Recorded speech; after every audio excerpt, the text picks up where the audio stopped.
The Warrior's Whisper by S. E. Smith. Performed by David Brenin.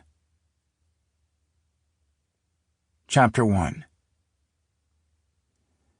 Aditsan Claw sank to his knees on the plateau and stared out across the vast desert.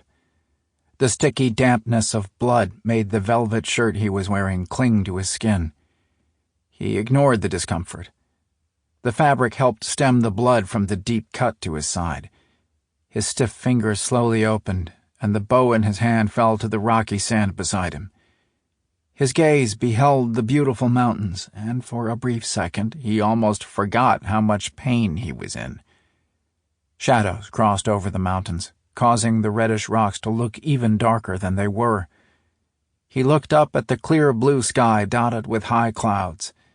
A wry smile curved his lips when he saw the remains of a contrail.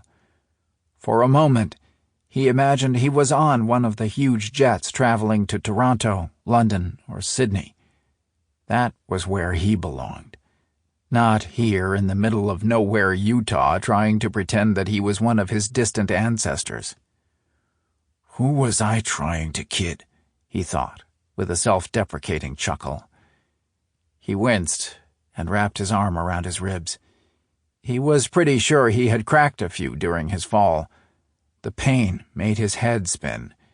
He bowed his head and released a shallow, shuddering breath. If he were lucky, George, his executive secretary, would send out a search party for him. In 2 or 3 days. All of this was his fault. It wasn't like he hadn't been warned. Hell, even George had been shocked and asked him if perhaps a visit to the gym might be a better way to prove he hadn't grown soft. He breathed slowly through his nose and opened his eyes.